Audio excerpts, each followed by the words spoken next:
Boa noite a todos. E que Jesus nos abençoe mais essa oportunidade.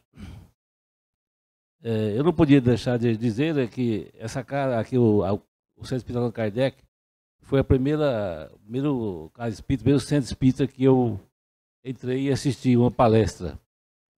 Já faz tempo, já. Ano que vem deve fazer uns 40 anos. Aqui era até de Assis, não era de Assis, né, era o contrário. Lembro do seu Rubens, né, que estava aqui na frente. E naquele dia aqui, que eu vim num domingo de manhã, eu conheci uma pessoa aqui que ensinou uma outra casa espírita, que é o Caio Bachuto, e que precisava era próximo da minha casa. Aí na segunda-feira eu fui lá no Caibar, passei no Trimento Fraterno e comecei lá. Graças a Deus não estava chegando na casa espírita por causa de problema, de doença, de nada, cara, porque eu queria aprender alguma coisa, tinha alguma noção, mas precisava aprofundar mais. E aí, assim começou. Depois de 7, 8 anos eu era presidente do centro lá. E hoje não estou nenhum centro em Rio Preto aqui. Eu frequento o centro Mirassol, eu moro em Rio Preto, mas o centro espírita Mirassol, que é o centro espírita do Adelinda Silveira. O espírita da prece. Então é sempre emocionante a gente estar aqui, nessa casa, né? Que é a mesma coisa, assim, eu falo com um jogador de futebol, ele joga no Brasil inteiro, todos os estádios. Mas quando ele vai jogar no Maracanã, é diferente. E aqui o Kardec, para a gente, também é assim, né? A gente roda por aí, faz para todo lugar, né? As palestrinhas da gente, mas até a gente chegar aqui do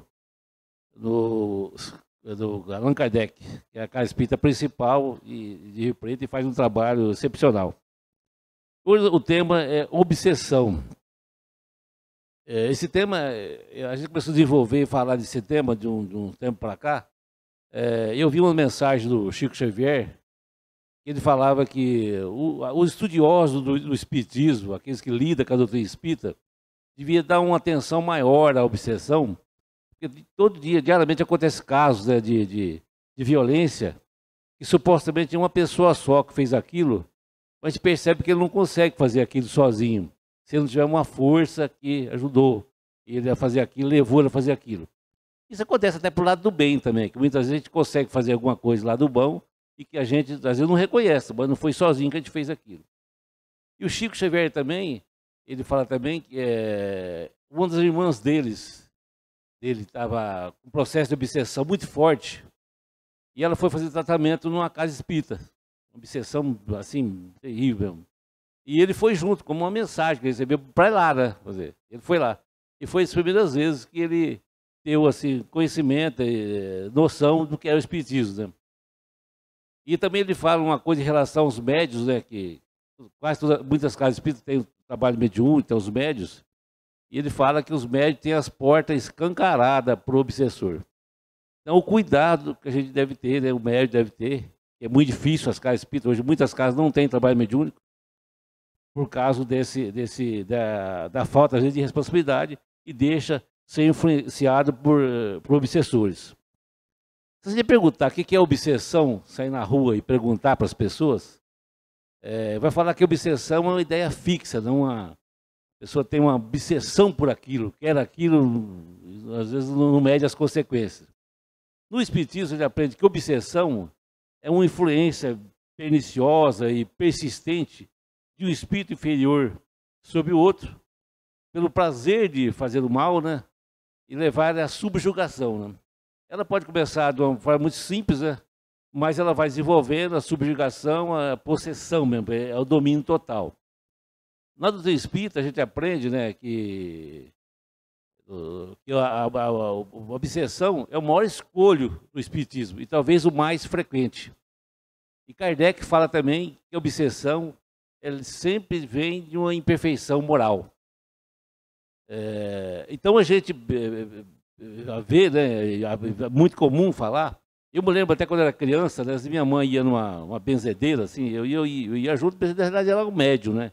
A gente ia e falava assim, só está com encosto. Esse encosto na mandada aqui é obsessor, né? Como falar, você está com encosto. O encosto é o obsessor que está ali próximo, que está ali atuando ali, e que as médiums têm necessidade de ver e que precisa mudar. A gente não sabe muitas vezes quem é a vítima, se é obsediado, se é obsessor. Os dois têm ali uma coisa com o outro. Então, às vezes, vamos ver aqui mais adiante, que às vezes tira um, o outro não aceita. E a obsessão, a gente fala assim, se a obsessão, fala assim, a obsessão do espírito encarnado sobre o espírito desencarnado. É uma obsessão e muito comum a gente ver falada, mas sempre lembra dessa. Mas a obsessão também, ela tem daqui para lá. Ela tem do espírito encarnado para o desencarnado. Ele vai, às vezes, na vigília, no sono, ele vai atrás do obsessor. Ele, às vezes até foi orientado no processo mediúnico, na comunicação, para ele se libertar do obsediado, mas o outro procura ele. Tem obsessão também do desencarnado para o desencarnado. Os dois estão lá no plano espiritual. É só a gente pegar o livro Libertação, de André Luiz, a gente vê que tem o Gregório, ele domina ali uma falange de espírito, que faz tudo que ele manda fazer. Tem vários espíritos ali. Então, estão lá no plano espiritual e são obsessores. Desde que influencia o outro e faz o que ele quer, a influência, é a obsessão. E tem a obsessão também do nós, encarnado para encarnado. Também existe muitos aí. Em casa, nas famílias, né? Até uns amigos, né? O pai com o filho, assim por diante. Mas a gente vê, por exemplo, até um amigo teu, que é teu amigo teu, mas ele é amigo teu, mas tem que ser igual a ele. Tem que torcer pro time dele, tem que votar no candidato dele, tem que ser igual a ele, senão não é teu amigo. Não tem nada a ver. Eu gosto de um time, ele gosta de outro. Aliás, essa relação da gente, relacionamento de amizade, ela só se concretiza mesmo quando há diversidade entre as pessoas, entre os amigos, mas continua o respeito, continua o carinho, porque ele é teu amigo. Não importa. Se não houver isso aí, não a relação ela não se formaliza mesmo. E também tem a obsessão recíproca, né? A obsessão recíproca que um não fica sem o outro. Você separa a confusão, às vezes até em casal, até pessoas que você vai lá, separa um do outro, tá lá, no outro dia tá os dois de mãozinha dada, os dois bonitinhos. Às vezes são pessoas que trabalham junto e você está sempre querendo ensinar ali, dando uma ajuda, né? E também não consegue separar. E também tem a auto-obsessão. A auto-obsessão também a gente pensar que parece que é difícil, mas é até comum. Tem pessoas assim que tem dor, está doente, está com problema, dor aqui, dor ali, não sei o quê. Aí vai no médico, o médico manda fazer um check-up, manda fazer exame, todos os exames que tem que fazer. O exame dá tudo normal, certinho, a pessoa fisicamente não tem nada, mas continua com dor para todo lado. Tem dor aqui, dor ali, tem muita dor. Então ela está auto-obsediada, ela mesma. Isso também a gente aprende na doutrina espírita. No capítulo 9 do livro dos Espíritos, tem ali um capítulo que dedica só à influência do mundo espiritual no mundo corpóreo. Então tem várias perguntas ali, né?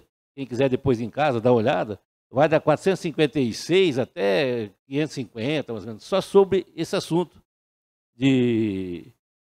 dessa influência, né? Então pergunta ali, por exemplo, 456, pergunta se os espíritos veem tudo que nós fazemos.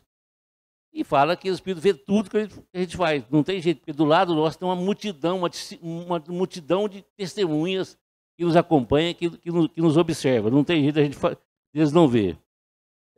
Eles conhecem os nossos pensamentos mais secretos? Não tem jeito de esconder, eles conhecem todos os nossos pensamentos mais secretos. Aí ele faz outra pergunta, e fala, então é mais fácil esconder uma coisa de alguém que está vivo do que está morto? E a resposta é muito mais. Muito mais fácil esconder. E até um caso assim que às vezes tem que tomar cuidado, porque às vezes no final de semana, às vezes a família tem que reunir e tal, bater papo, e às vezes de repente começa a lembrar daqueles que já se foram. E começa a comentar e falar lá do fulano. E às vezes nem sempre fala bem do que já foi, né? Aí acontece, chega à noite, a pessoa vai dormir, pega no sono, aí houve um pesadelo. O nosso amigo, na hora da conversa, onde ele estava, ele percebeu e foi lá, escutou tudo. E aí a gente acorda e daí, o que você foi falar, que estava falando hoje? Isso é uma coisa que acontece, a gente tomar cuidado da gente. É muito mais fácil esconder de quem está vivo de quem está desencarnado. E depois vem a prestação de conta e o cuidado que a gente deve ter, né? Depois várias perguntas, né? Aí pergunta que pensa de nós, os espíritos que estão ao nosso redor, que eles acham. Então eles ficam observando a gente e fica feliz quando a gente reage para o lado bem e fica triste quando nós reagimos para o lado mal. É uma coisa com nós em relação aos nossos netos, aos nossos filhos, às pessoas que a gente gosta, e que nós ficamos felizes quando eles agem de uma maneira correta, mas ficamos entristecendo quando eles pende para um lado que a gente acha que não é correto. Tem uma pergunta, né, que é uma pergunta assim, que quem está no Espiritismo vai ouvir muitas vezes, que é a pergunta 459, e que fala se os Espíritos influem sobre os nossos pensamentos e ações. E isso aqui é a pergunta que eu mais ouvi na minha vida, né? E a resposta que eles dão que fala, é muito mais do que supondes. Na maioria das vezes, são eles que vos dirigem. Então, influencia muito mais do que supõe. Mas são eles que nos dirigem. E para os dois lados. A gente não está falando só do lado errado, do lado bom também, viu? Porque às vezes a gente faz alguma coisa e a gente não reconhece o amparo que teve dos amigos espirituais. Então fala, foi eu, fulano, fulano. Quando dá errado, a gente culpa eles. Fala, pode ser um espírito aí e atrapalhou nós. Então a gente tem que sempre sentir que eles nos ajudam. Se a gente pender para o lado mal, as coisas vão acontecer também. Depende da faixa de pensamento que a gente vai chegar. O lado que não é correto, também a gente vai encontrar com eles. Outra coisa também, como fala assim, sempre dessa influência, dessa ligação, a comunicação do espiritual não é privilégio só dos médios, vamos fazer assim, só os médios, ele fala assim, os médios que recebem o espírito. Essa comunicação, desde que se influencia a gente a fazer alguma coisa e a gente agir em alguma coisa, está influenciando a gente. Isso é fácil a gente perceber. Se chegar a gente depende se a gente está num lugar, chegar um chinês, a gente não é chinês, chegar um russo lá, qualquer outro país aí, falar alguma coisa, eu não vou entender o que ele está falando. Não vou entender. Eu não sou chinês, não sou russo. Mas se de repente ele falar, ele pensar, e meu pensamento captar, vamos tomar, sei lá, o russo fala tomar uma vodka, né? Outro, vamos fumar. O pensamento é fácil. Porque o fumar dele, para mim, é igual. Então, houve a comunicação, houve a ligação. É uma coisa também muito comum a gente ver. Ele não costuma nem ganhar um botequinho aqui da vida, esses botecos por aí. Você viu falar que o cara vai lá, toma lá um guaranazinho de cana, depois ele fala, vou jogar um pouquinho para o santo. E joga um pouquinho no chão. O santo que ele está pensando o santo é o obsessor que toma junto com ele, muitas vezes, toma. Tanto é que a gente vê que as pessoas, o pessoal que bebe, né, fala que no bar ele bebe um monte e não sente nada. Em casa ele toma um pouquinho e já fica ruim. Porque lá ele divide com um monte lá. E lá em casa ele toma sozinho, quer dizer, o obsessor, o espírito está ali para tomar com ele. Então, todas essas coisas é comunicação. É comunicação do espírito. Não é só ele falar, você incorporar ou prescrever uma mensagem. Então, o pensamento é o idioma universal. Então, fica fácil a gente ter essa comunicação. Outra coisa também a gente tem que entender que tem 3 fatores que nos governam a nossa vida, o nosso dia a dia, né? Que é a experiência, o estímulo e a inspiração. Experiência são os nossos pensamentos, só que nós aprendemos, nós adquirimos nossas vidas através da vivência nossa. O estímulo é o que nos leva a pensar, a agir, ao lugar, é o momento que a gente está ali e você passa a agir daquela forma. A inspiração são os pensamentos alheios que vêm até a gente. Pensamentos alheios que chegam até nós e que a gente capta o pensamento. Mas essas 3 coisas, se a gente souber lidar com elas, saber agir da melhor maneira, vai ser muito bom para nós. Porque a experiência, o que nós aprendemos, é importante, é o estímulo, o lugar. Então, hoje aqui, por exemplo, nós somos estimulados às coisas boas, porque o lugar está aqui. Mas tem muita gente que preferiu não estar aqui. Ele escolheu não vir aqui hoje, ou não atacar a espírita, e foi para outro lugar. E o estímulo lá vai ser para o lado que não seja bom. O lado que é frequentado por espíritos inferiores. Então, e a inspiração dele, o pensamento que ele vai captar, vai ser pensamento também de acordo com aqueles que estão ali naquele lugar. Então, é muito importante a gente saber lidar com essas 3 coisas, né? Esses três fatores. Deixa eu pegar água aqui, porque senão daqui a pouco eu não consigo falar. E nós somos também, para entender que nós somos corpo e mente. E nós precisamos alimentar os dois, a mente e o nosso corpo. O nosso corpo, com alimentação saudável, evitar os vícios, evitar aquilo que nos faz mal para o nosso físico. Atividade física, né? Eu não pode fazer que eu estou gordinho assim, mas eu até pouco tempo eu fazia. Estou com problema no joelho, mas sempre fiz. Então estava muito pior. Então é importante que a gente cuide do corpo, cuide do seu corpo, evita os vícios, evita aquilo que nos prejudica e procura vida saudável, em alimentação, as coisas boas que a gente sabe e que muitas vezes a gente não obedece. Né? E a mente nossa, alimentar a nossa mente com a leitura boa, praticando bem, fazendo bem, visitando pessoas que precisam de amparo, precisam de ajuda, de auxílio. Às vezes a gente lembra, dá muito valor na saúde, na doença, ou na solidão até, quando a gente fica sozinho, né? É importante que a gente faça esse trabalho, de visitar pessoas, de conversar com pessoas, as casas espíritas hoje, a maioria delas tem trabalhos, né? Que a pessoa pode participar, melhor dia, participa, ajuda, serve. A gente volta muito fortalecido com isso. Além dos trabalhos voluntários que muitas entidades, hospitais, asilos, oferecem a oportunidade da gente fazer. Então é muito importante que a gente faça esse trabalho, alimentar a mente e o corpo.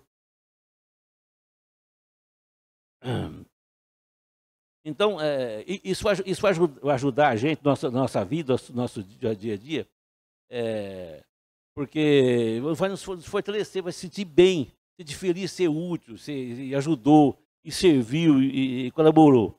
Então é muito importante essa forma de a gente viver no bem. Então sempre voltando ao nosso pensamento, né, que fala assim, como um exemplo que a gente, até o Emmanuel fala, né, da limpeza do pensamento.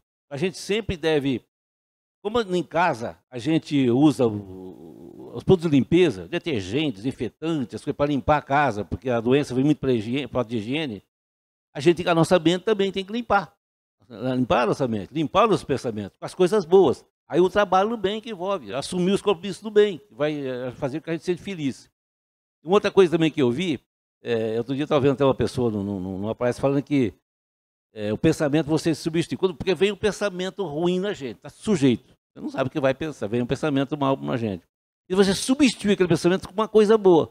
Por um momento você foi feliz. Todos nós, em algum momento da nossa vida, fomos felizes. Em algum lugar, alguma coisa, se sentimos bem aquele dia, aquela hora, aquele momento, né? Até eu lembro que esse senhor, ele lembrava que ele ficava com os netos da casa dele, assistindo a Pepa, e a Pepa fazia aquele rosnado assim, né? E ele ficava brincando, feliz os netos dele. Então, quando vinha para vida, ele lembrava daquilo, e aquilo era tudo para ele. Então, a gente tem que procurar o pensamento feliz, que nós tivemos. Sei lá, o dia que o seu time foi campeão, o dia que casou, pelo menos o dia que casou, né? Estava feliz pra caramba. Depois virou uma tragédia, mas o dia que casou estava feliz demais. Então, você lembra aquele dia e continua a sua vida. Então, o pensamento é muito importante. Outra coisa também que ele fala é o seguinte, quando a gente está doente, a gente toma um antibiótico para tirar a infecção, né? O antibiótico ali que vai libertar. É o mesmo exemplo. O pensamento é fundamental, que ele usa como se fosse um antibiótico. E o antibiótico é a prática do bem, é envolver no bem, é fazer as coisas corretas, a coisa boa, a troca de vibração com a pessoa, e você dá um abraço a alguém necessitado, abraçar alguém que, uma pessoa tinha um abraço do outro, o rapaz chorou, falou que não sabia quanto tempo não ganhava um abraço. Então esse trabalho tudo faz bem para a gente, ajuda a gente a ser fortalecido. Então, e o Emmanuel também fala que toda criatura sem sublimação moral é como um barco à deriva ao sabor das ondas.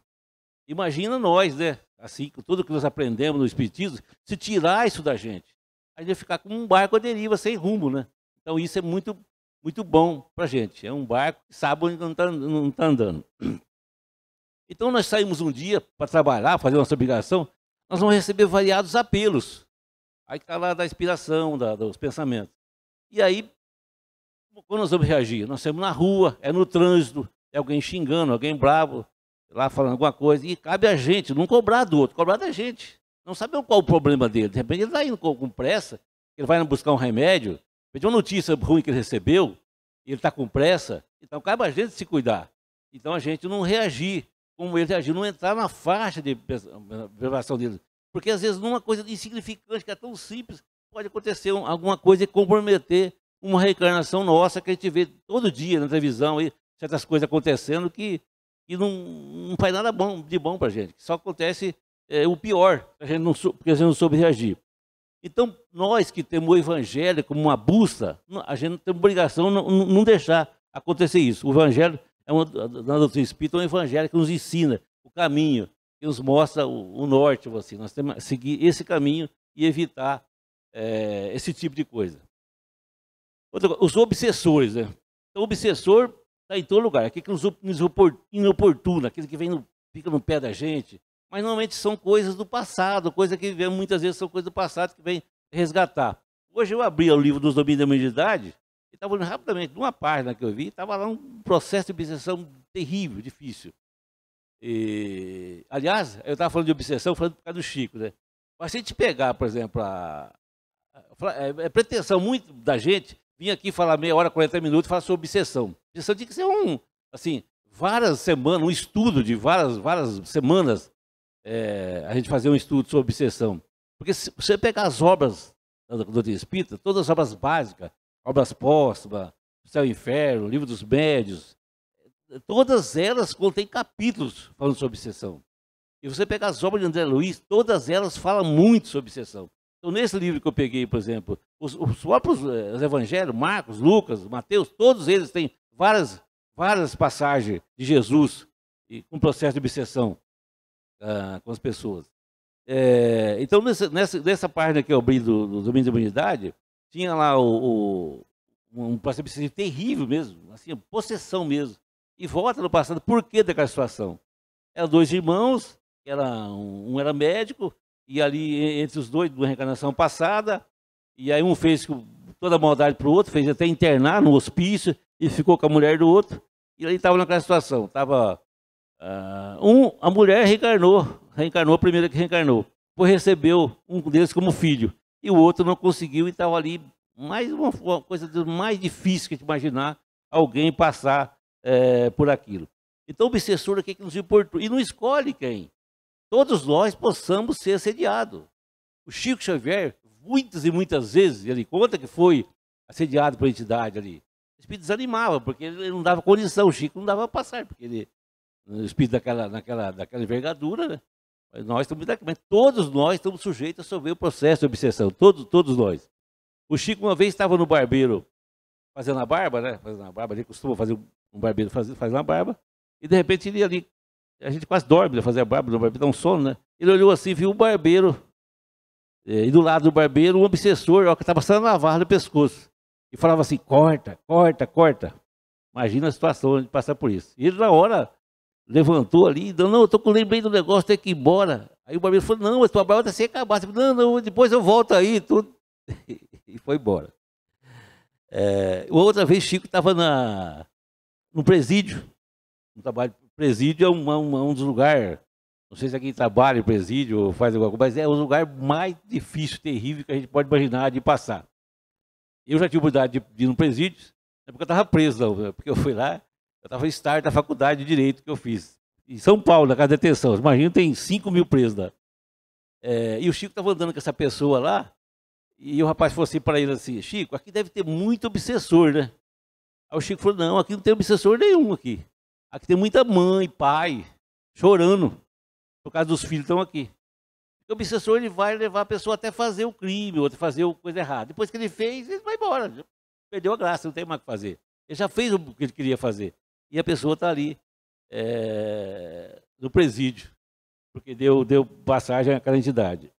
Então, quando nós pensamos assim, que o presente é a continuação do nosso passado, e nossos lares, a nossa família, muitas vezes estamos unidos junto com pessoas que já vivemos outras vidas juntos, né? E hoje estamos aqui para realmente acertar, para se ajeitar a situação pendente que ficou. Então, muitas vezes, do nosso lado está um obsessor com nome bonito, né? De pai, de mãe, está ali junto do nosso lado, obrigando a gente. Tem muito pai que quer que o filho seja igual a ele, a profissão dele, né? O pai é médico, o filho tem que ser médico também. Aí um péssimo médico, ele seria um ótimo engenheiro, ou garçom, ou o que fosse, mas não, tem que ser médico também. O pai obriga, aquela coisa tudo. Isso é muito. Fora aquele pai que diante perto dos outros, ele é bonzinho, educação danada. Chega em casa, é um carrasco, né? Isso também conta. Isso é o que eu estou inventando, está nas obras do Espiritismo. É muito comum, tem isso, mas por quê? Então está do lado da gente ali. Fora a que manda, que obriga, que tem que ser assim e tal. Isso a gente vê muito comum, aquelas pessoas que falam, eu preciso perguntar para ela, preciso perguntar para ele, se deixar eu venho, se não dá eu venho, vem. Então é muito comum a gente deparar com isso, né? Então muitas vezes nós que estamos aqui, e de repente a pessoa ficou em casa, e vê muita mulher, o marido não veio, às vezes o contrário. E a gente andando por aí vê que 70% das plateias são mulheres. As mulheres são muito mais fortes, muito mais equilibradas, aceitam mais o problema e vai. Mas muitas vezes o obsessor dela ficou em casa. Então o que acontece? Mas não importa quem seja. A gente tem que cuidar. Nós aprendemos as coisas que eles não aprenderam. Então cabe o carinho, o amor, a atenção, porque muitas vezes pedimos, né, imploramos aquela companhia junto. É dívida nossa, é compromisso nosso. Não é falar, ele é um obsessor, não vou ligar para ele. Não, nada a ver. É compromisso da gente, se está junto, não é por acaso. Ninguém erra o endereço para nascer. Errou, nasceu no lugar certo. Então cabe a gente compromisso.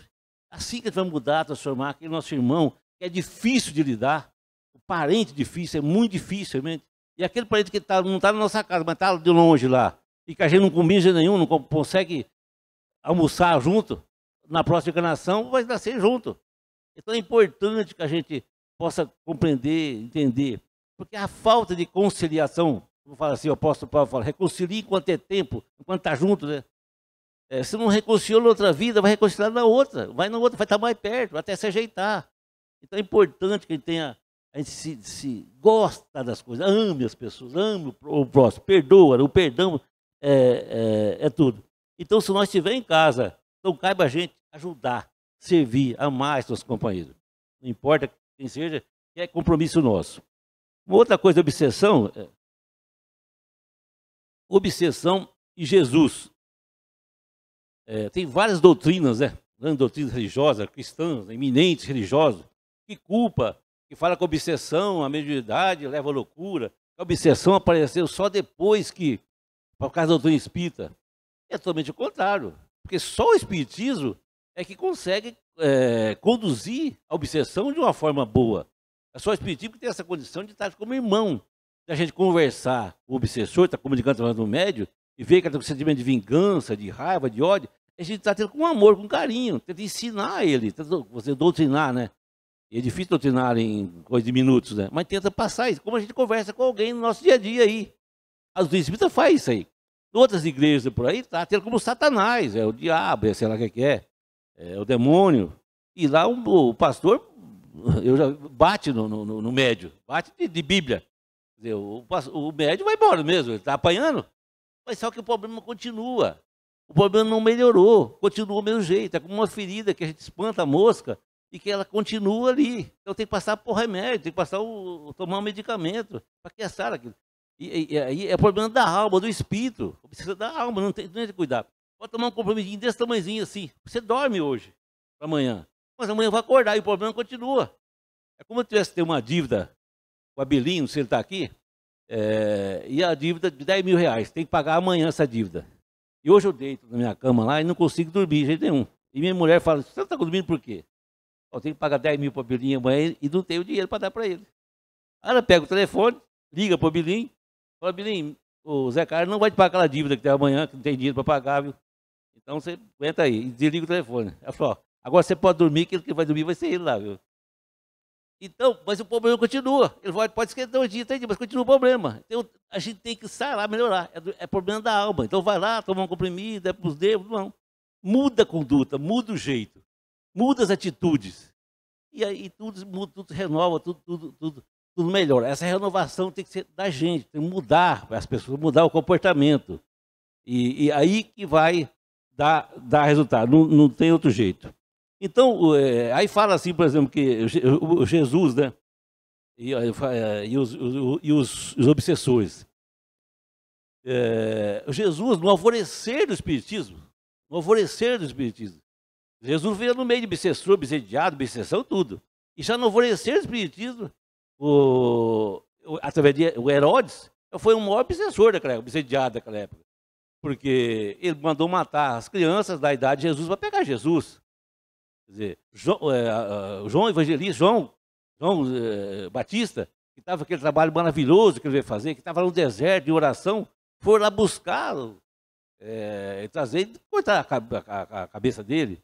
Quer dizer, só podia estar obsediado para fazer isso.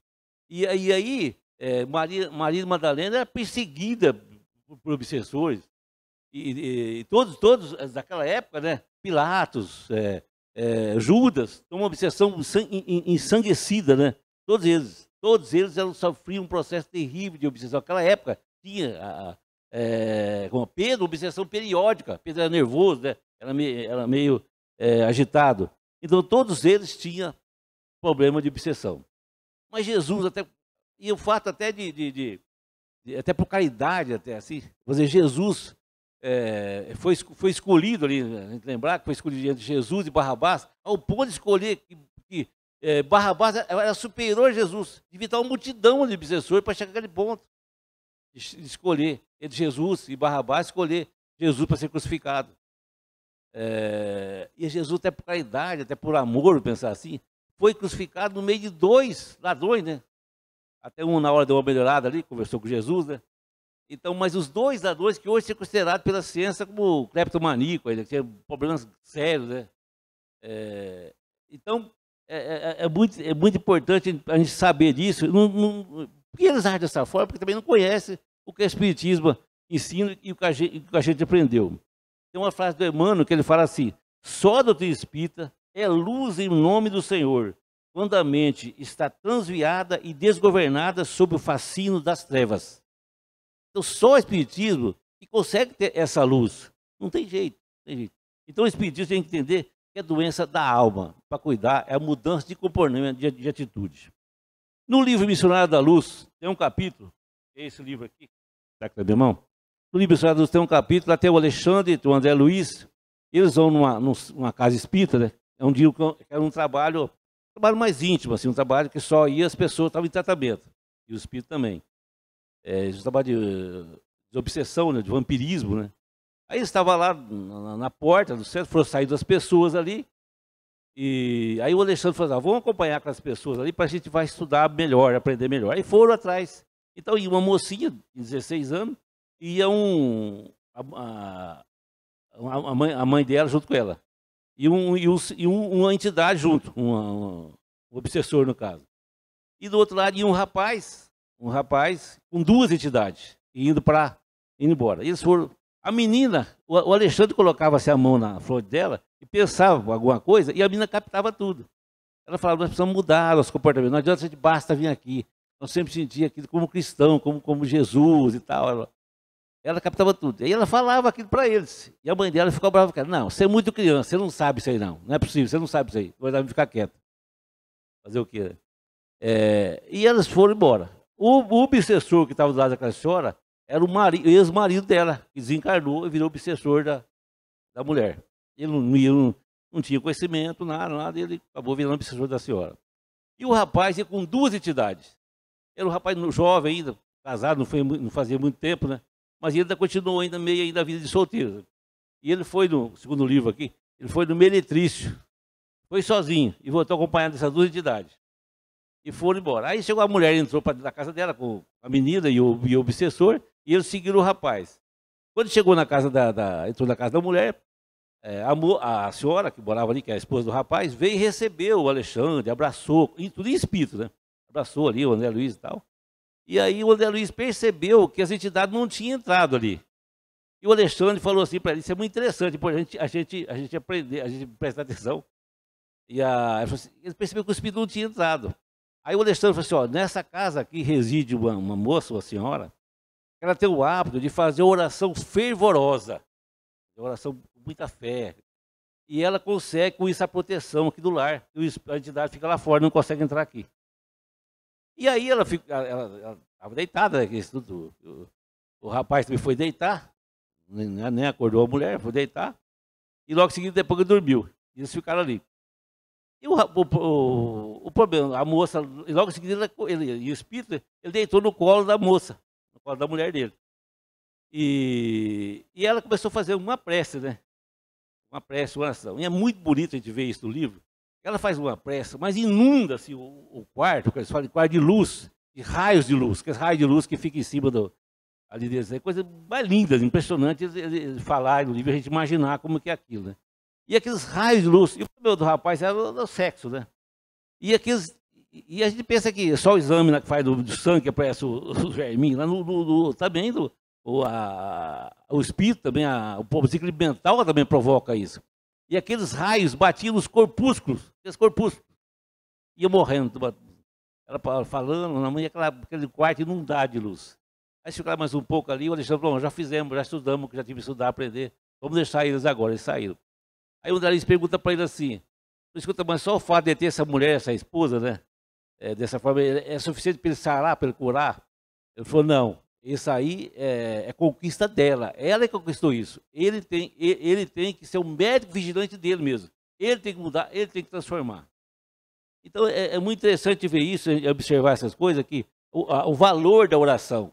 A oração é um escudo, assim, que não tem tamanho, não tem capacidade de imaginar a proteção que pode fazer para a gente.